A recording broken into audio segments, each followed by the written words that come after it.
Babala para sa mga bata dahil ang mapapanood nyo ngayon ay hindi pwede para sa inyo, at kung may lakas ka ng loob na panoorin ito, siguradong mapapapunta ka sa CR nang wala sa oras. Tara tunghayan natin ang isang isekai story na naging isang pinakamahinang goblin sa ibang mundo at may natatanging kakayahan na lumakas sa tuwing nakakapag-tiktokan sa mga babaeng nilalang, at ang pamagat ng ating kwento ay From Goblin to Goblin God. Nagpakawala sila ng alang-ay ng ngiti nang makita ang bagong balakid na ito. Ang kaharap niya ay ang pinuno ng tribo ng Bloodfang, na sa unang tingin ay hindi naman ganoon kalakas, may pinagsamang lakas laban na 900 lamang. Dapat ay kayang-kaya siyang harapin ng 100 mandirigmang goblin, subalit hindi ganoon kadali na mahuli siyang buhay dahil sa laki ng kanyang katawan. Dahil dito, hindi gaanong tumatalab ang mga lason sa kanya, at lalo na ang lasong pampamanhid. Kaya naman nagsimula si Lin na mag-isip ng ibang paraan, hanggang sa bigla siyang nagkaroon ng masasamang plano. Naalala niya na magiging kapaki-pakinabang kung gagamitin ni Freya ang kapangyarihang pagkakulong na ginamit niya noon kay Lin.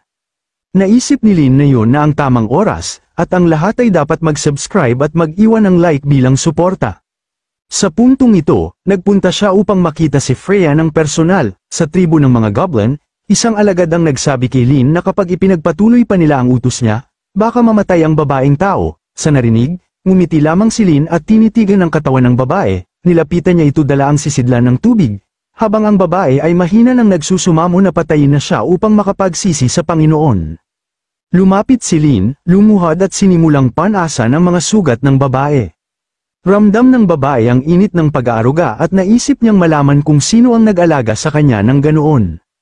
Ngunit pagbukas ng kanyang mga mata, nakita niyang walang iba kundi isang goblin ang gumagawa nito. Nagsisigaw si Freya ng ubos lakas, sinasabihan si Lin na huwag na siyang lapitan o saktan pa. Parang wala na siya sa katinoan, sinasabi niyang nababaliw na siya sa sakit na dulot ni Lin, ngunit bigla siyang sinampal ni Lin ng malakas at hinayla palapit sa kanya. Hinapit ang baywang at kalahating niyakap upang takpan ang kanyang katawan. Sinabi ni Lin na tapos na ang parusa. Nang marinig yun, napaiyak si Freya na parang bata, paulit-ulit na nagtatanong kung totoo ba ito. Sagot ni Lin na palagi siyang tumutupad sa kanyang salita, ngunit kailangang pumili si Freya ng bagong paniniwala kung nais niyang makaligtas. Ngumiti si Lin habang iniisip ang masama niyang balak. Nang tanungin siya ng babae kung anong paniniwala ang tinutukoy niya, sinabi ni Lin na dapat siyang maniwala sa Diyos at magiging maayos ang lahat. Ngunit may isa pa siyang opsyon, kalimutan ang lahat at maniwala kay Lin mismo.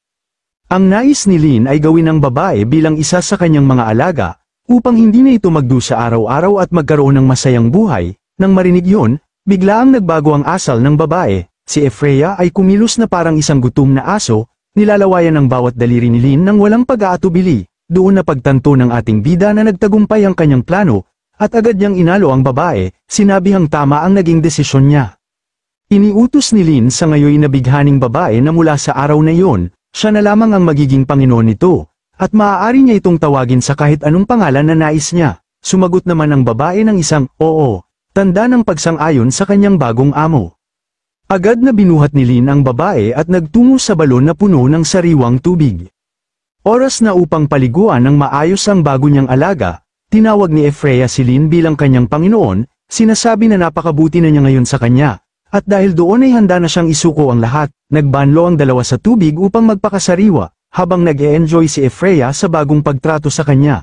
Napangiti si Lin nang maalala niya ang kanyang nakaraang buhay, kung saan siya'y pinahirapan ng parehong babae hanggang mawalan siya ng buhay, ngunit hindi na muling mangyayari yon.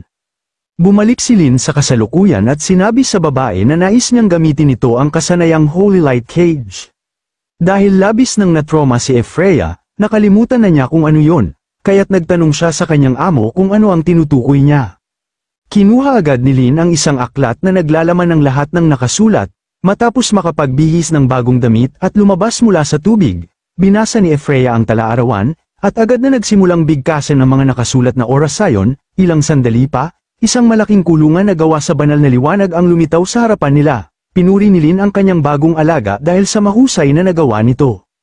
Pagkatapos ay nagtungo sila sa lugar kung saan nakakulong ang kanilang mga bihag. Isa na rito si Loader, na nakita si Freya na naglalakad katabi mismo ni Lin. Lubos na nagulat si Loader at agad lumapit sa rehas. Tinatanong si Freya kung naka-recover na ba siya. hiniling ni Loader na patayin nito agad ang goblin at gamitin ng mahika upang maibalik ang katawan ng lalaki. Nakangiti siya ng todo. Iniisip na ligtas na siya, ngunit hindi niya alam ang tunay na nangyayari.